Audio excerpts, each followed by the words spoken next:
कहानी की शुरुआत अमेरिका के एक जाने माने कॉलेज MIT से शुरू होती है, जहां हमें प्रोफेसर जेरोल्ड को अपनी मैथ्स की क्लास पढ़ाते हुए दिखाया जाता है। क्लास खत्म होने के बाद उन्होंने अपने सारे स्टूडेंट्स को बताया कि वह क्लास के बाहर बोर्ड पर मैथ्स का एक बहुत ही मुश्किल सवाल लिखने वाले हैं, और अगर उन सब में से किसी ने भी उसे सॉल्व कर दिया तो कॉलेज में उस बच्चे का नाम गोल्डन बर्ड्स में लिखा जाएगा। उन्होंने अपने सारे स्टूडेंट्स को यह कहकर मोटिवेट किया कि पहले भी मेरे कुछ स्टूडेंट्स यह इक्वेशन को सॉल्व कर चुके हैं, और जिन्होंने भी इसे सॉल्व किया है वो आज अपनी फील्ड में बिल्कुल टॉप पर हैं। क्योंकि यह सवाल बहुत ही मुश्किल है, इसीलिए प्रोफेसर ने उन्हें आखिरी सेमेस्टर तक का वक्त दिया होता है ताकि वह आराम से समय लेकर इसे सॉल्व कर सके।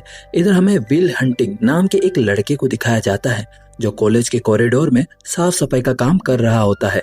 विल ने वह मैथ्स प्रॉब्लम देखी जो प्रोफेसर ने लिखी थी। विल बाद में अपने घर आकर वो बाथरूम के शीशे पर इक्वेशन सॉल्व करने लगता है। अगले दिन जब वह कॉलेज में बिल्कुल अकेला था, उसने चौक उठाया और प्रॉब्लम को सॉल्व कर दिया होता है। विल ने इस सवाल का जवाब सिर्फ एक दिन में निकाल दिया था, जो कि चौंका देने वाली बात थी। काम के अलावा विल अपनी निजी जिंदगी में सारा समय अपने दोस्तों के साथ मौज मस्ती करते हुए बिताता है। एक दिन बेसबॉल मैच देखते हुए विल ने उस लड़के को देखा जो स्कूल में उसे बहुत परेशान करता था। उसे देखते ही विल के अंदर गुस्सा फूट जाता है। वह अपने सभी दोस्तों के साथ उस लड़के के पास गया और उसे मारपीट करना शुरू कर देता है। अंत में विल ने बदला लेते हुए उस लड़के को बहुत मारा। मामला कहीं हाथ से न निकल जाए तो उसके दोस्तों ने उसे रोक दिया, लेकिन तब तक बहुत देर हो चुकी थी। पुलिस वाले वहां पर आ गए थे। जब पुलिस वाले ने विल को रोकने की कोशिश की तो उसने पुलिस वालों पर भी हमला कर दिया, जिसकी वजह से वह अरेस्ट हो जाता है। दूसरी ओर प्रोफेसर को पता चलता है कि जो मैथ्स की प्रॉब्लम उसने लिखी थी वह तो सोल्व भी हो गई होती है। वह तुरंत चेक करने के लिए गया होता है और देखता है कि सच में उसका इक्वेशन बिल्कुल सही से सॉल्व कर दिया गया है। प्रोफेसर ने अपने कुछ ब्रिलियंट स्टूडेंट से पूछा कि यह तुम लोगों में से किसी का काम तो नहीं है, लेकिन उन बच्चों को तो कोई आइडिया ही नहीं था कि यह किसने सॉल्व किया था। जब उन बच्चों ने भी मना कर दिया तब तो प्रोफेसर एकदम से ही चौंक गए। प्रोफेसर की अगली क्लास पूरी तरह से भरी हुई थी। सब लोग भी जानना चाहते थे कि आखिर में वो मैथ जीनियस कौन है। प्रोफेसर पूरी क्लास के सामने कहता है कि जिस किसी ने भी यह प्रॉब्लम सॉल्व की है वह आगे आए, मैं उसे एक इनाम देना चाहता हूँ। लेकिन पूरी क्लास एक दूसरे का चेहरा देखती रहती है, कोई भी आगे नहीं आता। जब कोई भी सामने नहीं आता तो प्रोफेसर के दिमाग में एक आइडिया आता है। वह अपने सभी स्टूडेंट से कहता है कि मैं एक और मैथ्स की प्रॉब्लम लिख रहा हूँ जिसे सॉल्व करने में मुझे खुद को 2 साल लग गए थे। अब तुम में से जो भी वह मैथ्स जीनियस है उसका इस प्रॉब्लम का एक दिन में सॉल्व कर पाना बिल्कुल नामुमकिन है। वही विल भी अभी जेल से बाहर आ गया होता है और अपने साफ सफाई के काम में लग जाता है। उसे फिर से एक नई इक्वेशन उसी बोर्ड पर दिखाई देती है। वह तुरंत उसे सॉल्व करने लग जाता है, लेकिन इस बार प्रोफेसर ने उसे प्रॉब्लम सॉल्व करते हुए देख लिया होता है। लेकिन तब तक विल वहां से निकल जाता है। यह प्रॉब्लम प्रोफेसर को सॉल्व करने में खुद 2 साल लग गए थे, वो इस लड़के ने कुछ ही देर में सॉल्व कर दी। अब प्रोफेसर को पता चल जाता है कि सीक्रेट मैथ जीनियस कौन है। काम के बाद विल अपने दोस्त के साथ बार में पार्टी करने के लिए गया होता है। वहाँ कुछ खूबसूरत लड़कियों को देखकर विल का बेस्ट फ्रेंड चकी उनके पास गया और उनसे फ्लर्ट करने लग जाता है। लड़कियों को इम्प्रेस करने के लिए चक्की ने झूठ बोल दिया था कि वह भी यही MIT में पढ़ता है। तभी एक आदमी बीच में बोला और पूछने लगा कि भाई तू कौन सी क्लास में पढ़ता है, जिसके जवाब में चक्की ने कहा हिस्ट्री। वो लड़का समझ गया था कि चक्की झूठ बोल रहा है। उसने लक्की की बेइज्जती करनी शुरू कर दी होती है और जानबूझकर उससे हिस्ट्री के टॉपिक्स पर सवाल करने लगता है। लेकिन बेचारे चक्की को तो कुछ भी नहीं आता जाता था, तो वह एकदम चुप हो जाता है। तभी विल अपने दोस्त के लिए आगे बढ़ा और उस आदमी से सवाल जवाब करनी शुरू कर दी। विल की एक खासियत थी, एक बार भी वो जो पढ़ लेता था वह कभी भूलता नहीं था। उसके फैक्ट्स और उसकी जुबान इतनी साफ थी कि उसने उस लड़के को एकदम चुप करवा दिया था। साथ ही विल ने उस लड़के की बेइज्जती की कि तूने उस किताब से पढ़ा है ना, बिल्कुल रटी रटाई बातें करता है तू, जो तू बातें बोल रहा है ना यह तो मैंने पब्लिक लाइब्रेरी में पढ़ी है। इन सब के बाद वह आदमी गुस्से से वहां से चला जाता है। उन्हीं लड़कियों में से एक, जिसका नाम स्काइलर बताया जाता है, वो विल के पास आती है और उसे अपना फोन नंबर दे देती है। विल की शार्पनेस देखकर स्काइलर को थोड़ा पसंद आ जाता है और स्काइलर ने भी उसे फोन करने को कहा होता है। विल ने बाद में वह नंबर उसी लड़के को दिखाया जो ज्यादा होशियार बन रहा था। इसी बीच प्रोफेसर विल को ढूंढ रहे थे जिसने उनकी वह मुश्किल प्रॉब्लम इतनी आसानी से सॉल्व कर दी होती है। थोड़ी पूछताछ के बाद उन्हें विल का कॉन्टेक्ट नंबर मिलता है। जिसके बाद वह सीधा विल की कोर्ट हियरिंग में पहुंच जाते हैं। विल के ऊपर एक पुलिस ऑफिसर पर हमला करने का केस लगा था। विल ने अपने आप को कोर्ट में बचाने की बहुत कोशिश की, लेकिन जज ने कहा कि तुम्हारे ऊपर पहले से चोरी और मारपीट के आरोप लगे हुए हैं, जिसकी वजह से मैं पुलिस से हाथापाई को नजरअंदाज नहीं कर सकता। और आखिरकार जज ने उसे जेल में डाल दिया होता है। अगर वह बेल चाहता है तो उसे $5000 देने होंगे। पैसे उसके पास थे नहीं, इसीलिए विल को जेल में डाल दिया जाता है। तभी उसकी मुलाकात प्रोफेसर जेराल्ड से होती है। वो विल के लिए एक डील लेकर आए थे। उसने विल से कहा कि मैंने जज से बात कर ली है और मैं तुम्हें छुड़वाने के लिए तैयार हूँ, लेकिन मेरी 2 शर्तें हैं जो तुम्हें माननी ही होगी। पहली शर्त तो यह थी कि विल प्रोफेसर के साथ मैथ्स की क्लास लेगा, और दूसरी शर्त यह थी कि उसे काउंसलिंग लेनी पड़ेगी। विल इस बात पर पहले तो हंसने लगता है, लेकिन वह जेल से भी निकलना चाहता था तो उसके पास और कोई चारा नहीं था। इसीलिए उसने प्रोफेसर की सारी शर्तें मान ली थी। जल्दी उसने अपनी मैथ्स की क्लास प्रोफेसर के साथ शुरू कर दी होती है, जो कि विल बहुत ही तेज दिमाग का होता है। उसे देखकर वो हैरान और बहुत ही प्रभावित होते हैं। दूसरी शर्त के हिसाब से उसे एक थेरेपिस्ट से काउंसलिंग लेनी होगी। वह बहुत से थेरेपिस्ट के पास जाता है, लेकिन खुद को पूरी तरह से नहीं खोलता है और ऊपर से उनका मजाक उड़ाने लग जाता है। दरअसल एक दिन पहले उन थेरेपिस्ट की लिखी हुई किताबें पढ़ लेता है और अगले दिन जम के उनकी बेइज्जती करता है। आखिरी ऑप्शन के तौर पर प्रोफेसर जेराल्ड ने अपने पुराने दोस्त डॉक्टर शॉन मैगवायर को याद किया होता है। वह शॉन से मदद मांगता है, जो अब साइकोलॉजी पढ़ाता है। डॉक्टर शॉन ने शुरुआत में तो कहा कि मेरे पास फालतू का टाइम नहीं है इन सब के लिए, लेकिन जब जेराल्ड ने उसे समझाने की कोशिश की कि वह लड़का बहुत ही स्पेशल है, सही रास्ते पर नहीं आया तो अपनी लाइफ बर्बाद कर देगा, यह सब सुनने के बाद शॉन आखिरकार मान ही जाता है और विल से मिल लेता है, जैसा कि उसने अपने पुराने थेरेपिस्ट के साथ किया होता है। विल ने शॉन की किताब भी पढ़ ली होती है। अब वह इस हिसाब से उसका भी मजाक उड़ाने लग जाता है, लेकिन डॉक्टर शॉन ने पेशेंस रखते हुए विल के साथ एक नॉर्मल बातचीत करना शुरू कर दिया होता है, बिना उसकी जिंदगी के बारे में पूछे। तभी विल की नजर एक पेंटिंग के ऊपर पड़ती है जो डॉक्टर शॉन ने खुद पेंट की होती है। उस पेंटिंग और कुछ आर्ट बुक्स को देखकर विल डॉक्टर की जिंदगी के बारे में हर कुछ अनशंड बोलने लग जाता है। डॉक्टर ने फिर भी विल को इग्नोर किया होता है, लेकिन फिर विल ने डॉक्टर की पत्नी को भी अपनी बातचीत के टॉपिक में ले आया होता है। उसकी पत्नी का जिक्र होते ही डॉक्टर को बहुत गुस्सा आ जाता है, लेकिन फिर भी डॉक्टर शांत रहता है। विल ने यही बात नोटिस कर ली होती है कि डॉक्टर की कमजोरी उसकी पत्नी है, तो वह बार बार उसकी पत्नी का जिक्र करने लगता है। उसने पूछा कि सर आपकी पत्नी कहाँ है? क्या वह धोखा देकर किसी और आदमी के साथ भाग गई क्या? यह सुनते ही डॉक्टर पूरी तरह से अपना आपा खो देता है और विल को अगले ही सेकंड उसके गले से पकड़ लेता है। डॉक्टर ने विल को चेतावनी दी कि कभी भी मेरी पत्नी की बेइज्जती मत करना। तभी विल ने डॉक्टर को कहा कि टाइम खत्म हो गया है। डॉक्टर ने उसे छोड़ दिया होता है और विल भी वहां से बाहर चला जाता है, यह सोचकर कि उसने फिर से एक थेरेपिस्ट की वाट लगा दी।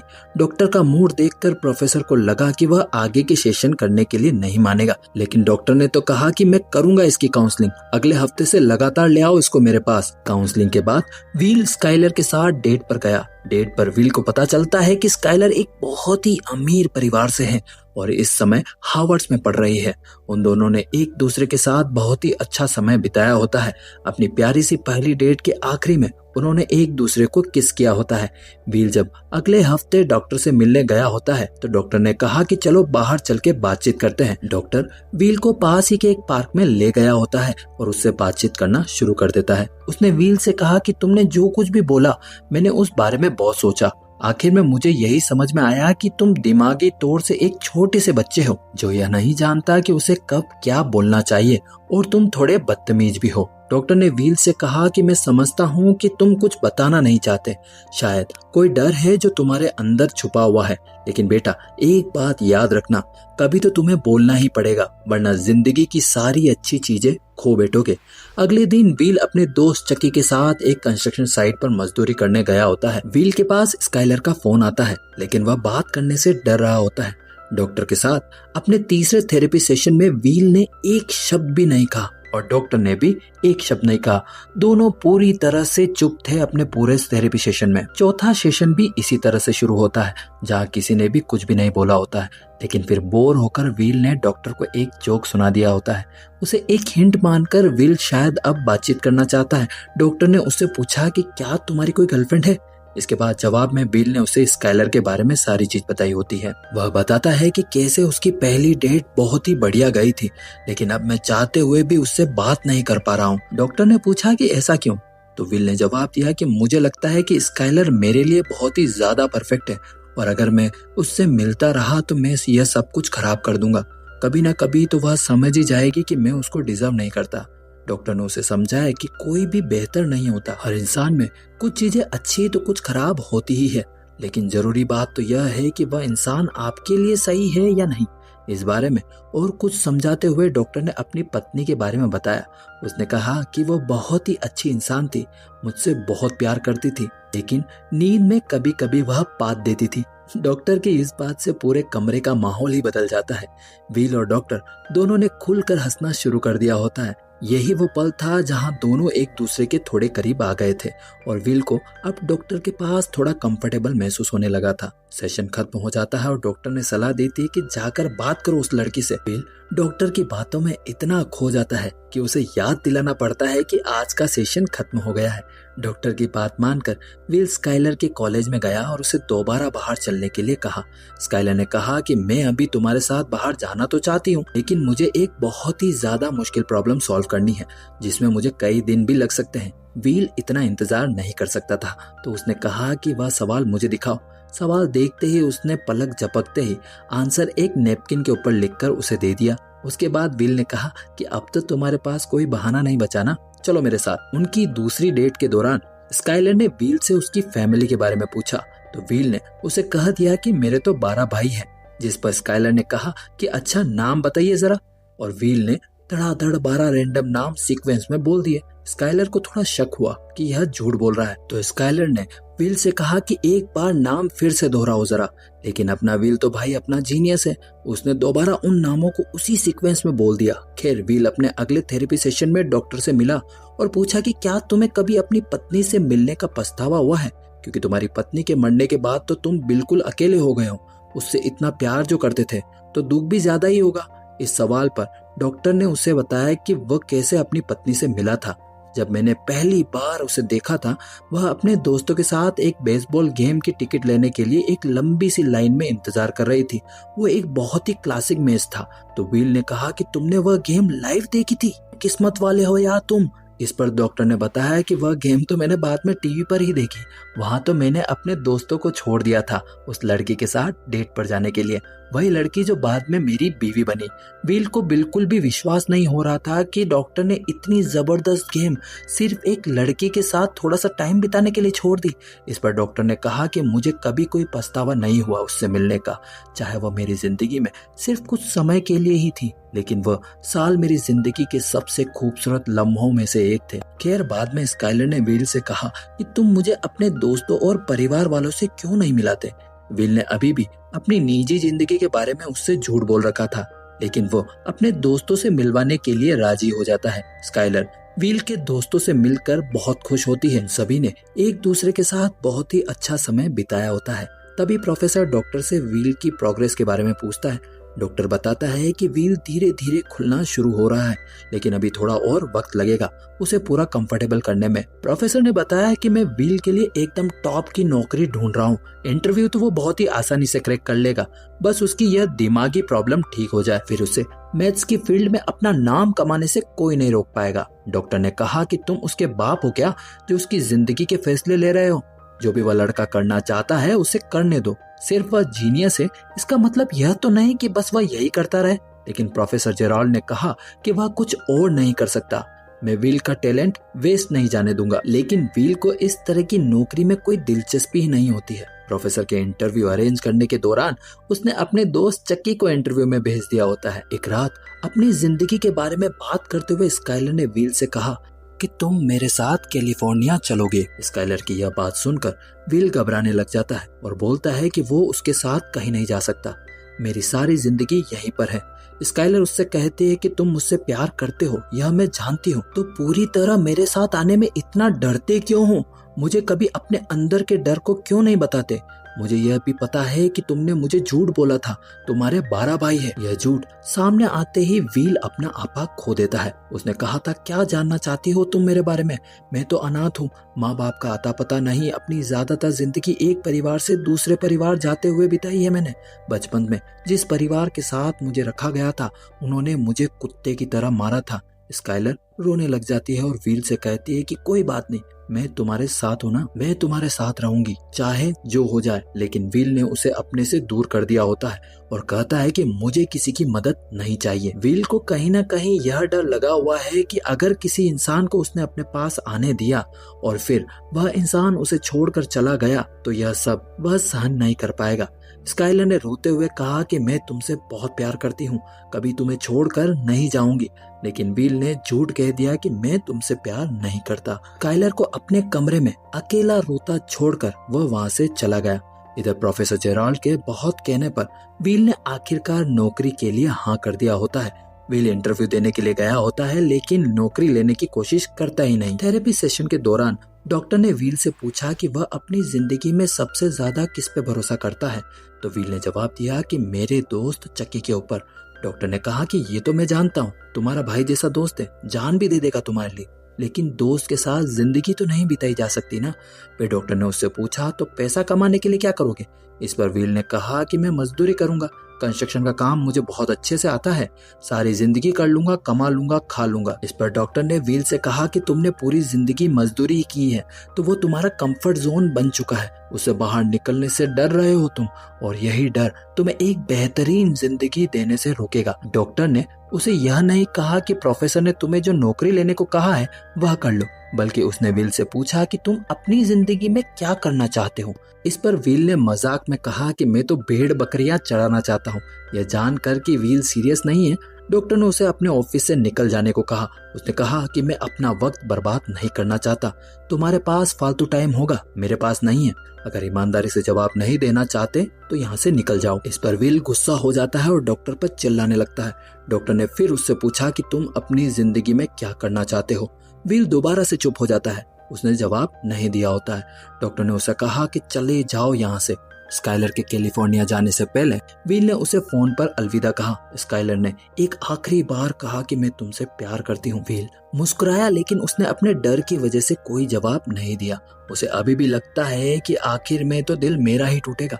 अगले दिन चक्की से बात करता हुआ व्हील ने कहा कि मैं कोई नौकरी वोकरी नहीं करने वाला, और अब तो स्काइलर भी जिंदगी से चली गई है। दोनों भाई यहीं पर कंस्ट्रक्शन का काम आराम से करेंगे, अगल बगल में रहेंगे और मस्ती से जिएंगे। यह सुनकर चक्की ने अपने दिल की बात व्हील से कही। उसने व्हील से कहा कि देख, 10 साल बाद तो मैं तो यहीं मिलूंगा, लेकिन अगर तू भी 10 साल बाद यहाँ मिलता है ना तो सबसे ज्यादा तकलीफ मुझे ही होगी। चक्की ने कहा कि मेरा एक सपना है, सुबह जब मैं तुझे लेने के लिए तेरे घर आऊं तो मेरे दिल में हर रोज एक ही आवाज आती है कि काश आज यह साला यहाँ न मिले, कुछ अच्छा कर रहा हो अपनी जिंदगी के साथ। दूसरी ओर प्रोफेसर और डॉक्टर दोनों लड़ रहे होते हैं कि आखिर वो व्हील को काम करने के लिए एग्री क्यों नहीं कर पा रहा। डॉक्टर ने कहा कि हमें व्हील को मजबूर नहीं करना चाहिए अपनी जिंदगी के इतने बड़े बड़े फैसले लेने के लिए, अभी उसे खुद नहीं पता कि वह क्या करना चाहता है। डॉक्टर ने प्रोफेसर को समझाया कि व्हील को छोड़ दिए जाने का डर है, इसीलिए वह लोगों को अपने पास नहीं आने देता है। प्रोफेसर उसकी बात से सहमत नहीं था। उसने डॉक्टर को कहा कि व्हील को अपनी जिंदगी बर्बाद मत करने दो, क्या तुम उसे अपनी ही तरह फेलियर बनाना चाहते हो? इस पर डॉक्टर ने जवाब दिया कि मैं फेलियर नहीं हूँ, यह जिंदगी मैंने खुद चुनी है, मुझे अच्छा लगता है इस जिंदगी में। तभी व्हील अंदर आ जाता है और उनकी बातचीत सुन लेता है। प्रोफेसर कमरे से बाहर चला जाता है ताकि उनकी थेरेपी शुरू हो सके। डॉक्टर के पास आज एक फाइल थी जिसमें व्हील के शरीर की तस्वीरें थी, जिसमें उसके फॉस्टर फादर की मार के निशान थे। व्हील ने पूछा कि क्या कभी तुमने किसी बच्चे को इस तरह बेरहमी से पीटा हुआ देखा है? इस पर डॉक्टर ने जवाब दिया कि मेरे पिता शराबी थे, बचपन से शराब पीकर मुझे और मेरी माँ को दोनों को मारते थे। डॉक्टर की कहानी सुनकर व्हील को अपने बचपन की याद आ जाती है। डॉक्टर रुक के व्हील के सामने आकर कहता है कि जो कुछ भी तुम्हारे साथ हुआ बेटा, वह तुम्हारी गलती नहीं थी। व्हील ने हामी भरते हुए सर हिला दिया, पर डॉक्टर एक बार फिर कहता है कि तुम्हारी गलती नहीं थी, नहीं थी बेटा, नहीं थी। आखिर में व्हील ने कहा मुझे पता है सर, पर डॉक्टर फिर भी नहीं रुकता। वह बार बार बोलता है कि तुम्हारी गलती नहीं थी, मान लो इस बात को। यह सुनकर विल के आंखों में आंसू आ जाते हैं। उसने डॉक्टर को धक्का दे दिया होता है। डॉक्टर ने फिर भी उससे कहा कि जो कुछ भी हुआ तुम्हारी गलती नहीं थी।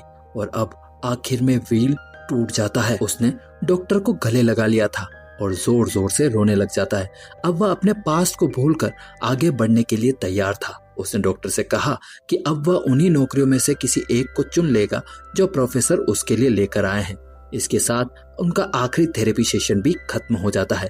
विल ने डॉक्टर से पूछा कि अगर बाद में कभी उसे बातचीत करने का मन हुआ तो वह क्या यहाँ आ सकता है, जिस पर डॉक्टर ने कहा कि तुम्हारे लिए हमेशा मेरे दरवाजे खुले हैं। जिसके बाद विल ने डॉक्टर को गले लगाकर अलविदा कहा। विल के 21वें जन्मदिन पर उसके दोस्तों ने मिलकर उसे एक गाड़ी दी थी। गाड़ी नई तो नहीं थी पर विल बहुत खुश था इस गिफ्ट से, क्योंकि यह उसके सबसे अच्छे दोस्तों की तरफ से था।